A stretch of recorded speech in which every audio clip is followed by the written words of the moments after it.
안녕하세요. 하루 필수 말씀 충전 하필 큐티 조종환입니다.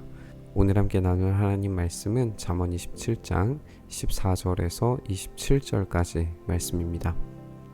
이른 아침에 큰 소리로 이웃에게 축복 인사를 하면 그것이 오히려 저주로 여길 것이다 라고 이야기를 합니다. 이웃에게 축복의 인사를 좋은 말을 하는 것은 사실이지만 이른 아침에, 그러니까 적절하지 않은 때에 축복의 인사를 건네봤자 그것이 오히려 저주로 여길 것이다 라고 그렇게 이야기를 하고 있어요. 그러니까 언어의 적절한 상황과 또 환경이 얼마나 중요한지 생각해 보라고 이야기를 하고 있는 겁니다. 다투기를 좋아하는 여자는 비 오는 날 지붕에서 끊임없이 비가 새는 것과 같다라고 이야기를 하고 있어요. 우리 이전에 이제 나온 말씀들이었는데, 어쨌든 이 다투기 좋아하는 여자와 어리석은 여자가 연결이 되어져 있고, 이 다투기 좋아하는 여자와 함께 사는 것이 얼마나 힘든 상황에 빠지게 만드는가 우리 계속해서 살펴보고 있습니다. 그런 여자를 다스리려고 하는 것은 바람을 다스리려는 것 같고 손으로 기름을 가득 움켜 잡으려는 것과 같다. 그러니까 아무 소용없는 짓이다 라고 이야기를 하는 것입니다. 다투기를 좋아하는 여자, 그런 여자를 다스리려고 노력하는 것이 헛된 것이라면 그 여인과 함께 결혼하는 것도 마찬가지로 헛된 일이 될 겁니다. 그래서 이런 어리석은 여자와 결혼하지 말고 지혜 있는 지혜 여인과 결혼해라 라고 하는 것이 잠언 전체의 중요한 메시지 중에 하나입니다. 쇠붙이는 쇠붙이로 쳐야 날이 날카롭게 서듯이 사람도 친구와 부대껴야 지혜가 예리해진다 라고 이야기를 하고 있어요.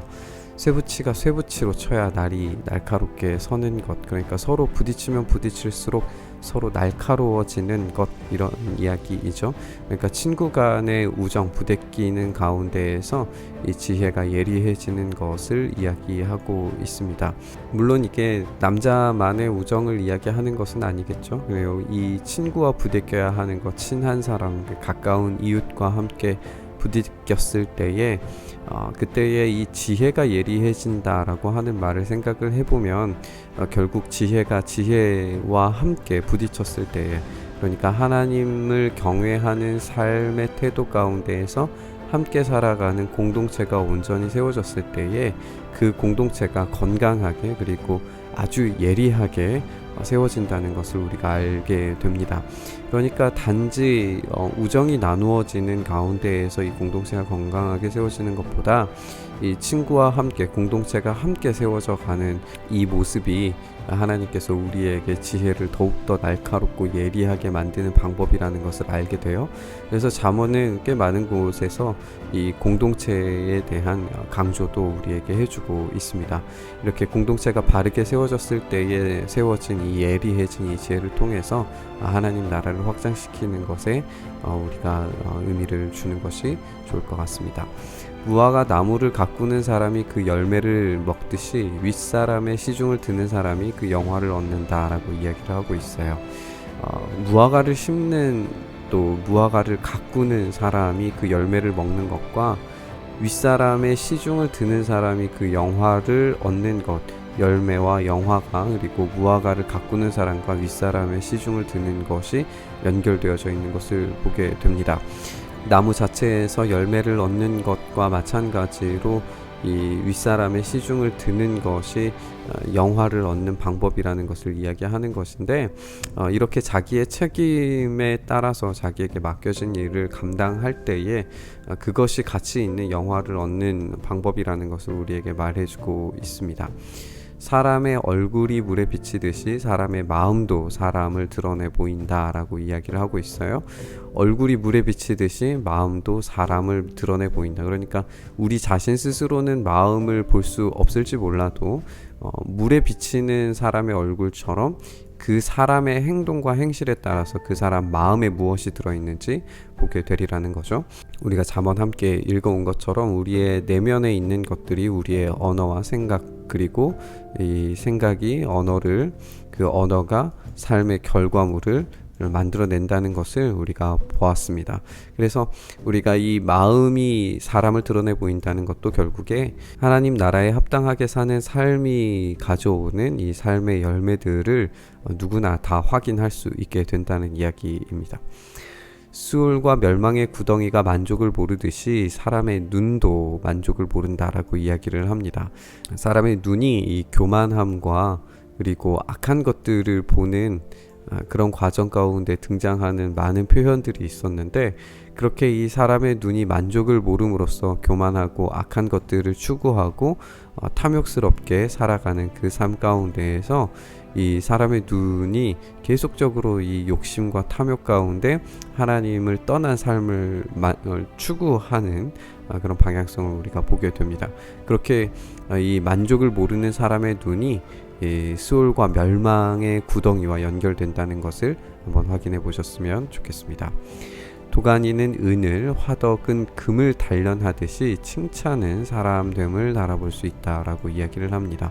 우리가 칭찬은 고래도 춤추게 한다라고 하는 그런 말이 있는데, 그렇게 이 칭찬이 사람됨을 달아볼 수 있게 된다라고 하는 말은 칭찬이 더 잘할 수 있도록 만들어주는 어떤 매개 역할을 하는 것도 물론 맞는 이야기이겠지만, 이 칭찬을 통해서 어떤 사람들은 겸손할 것이고 어떤 사람들은 교만할 거예요.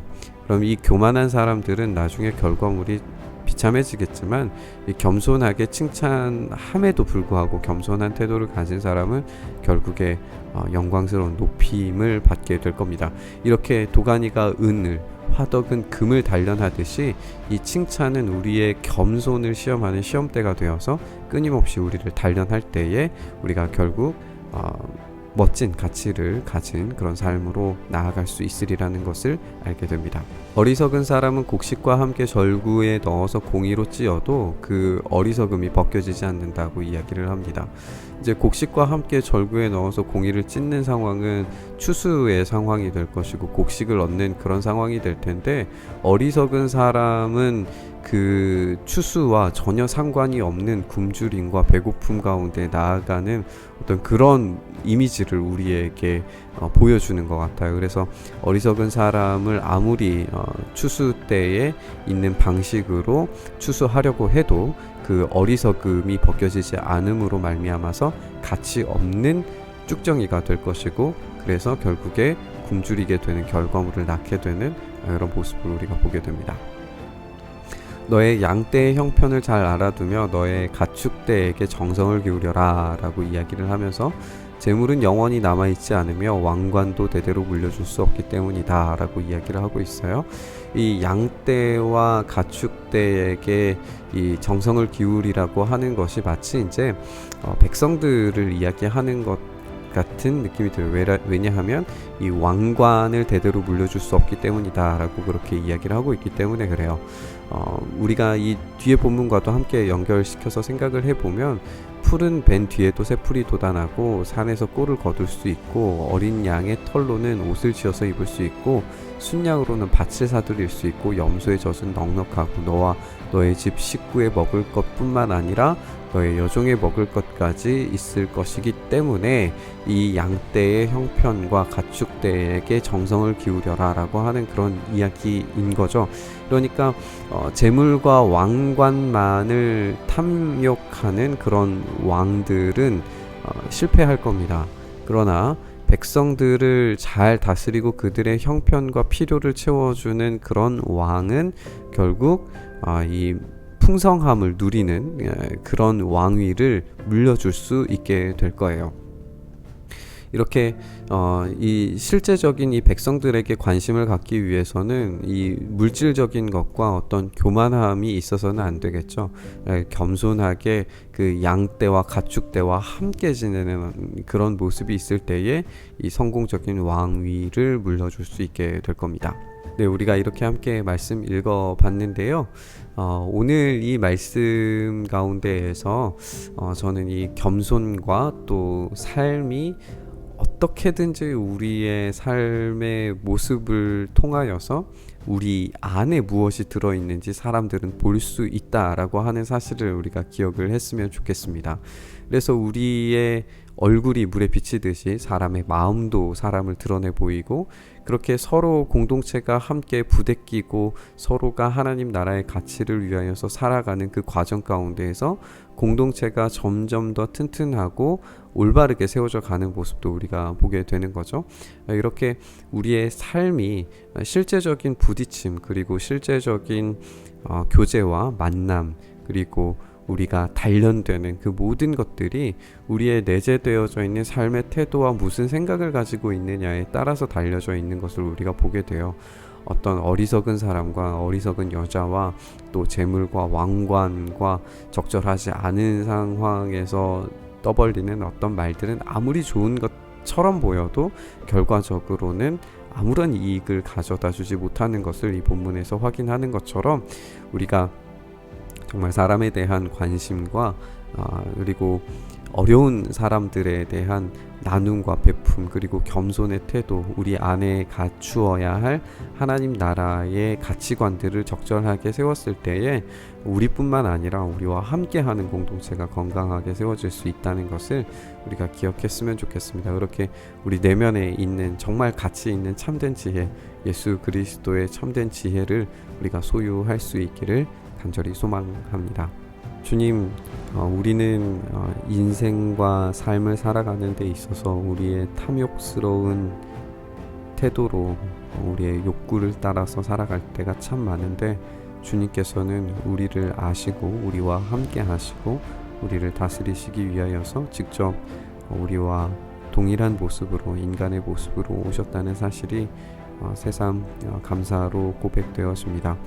주님, 우리 또한 주님과 같이 우리의 이웃들과 우리와 함께 살아가는 사람들 가운데에 참된 하나님 나라의 가치와 정체성을 가지고 살아갈 수 있도록 도와주시고, 그때 우리가 살아가는 이 삶이 서로 부딪힐 때에 온전하고 굳건한 공동체로 세워지는 이 믿음의 공동체, 믿음의 가정들 온전히 세워질 수 있도록 주님 은혜 더하여 주시옵소서. 그렇게 우리의 삶을 만져가시길 간절히 소망하며 우리 주님 예수님 이름으로 기도드립니다. 아멘.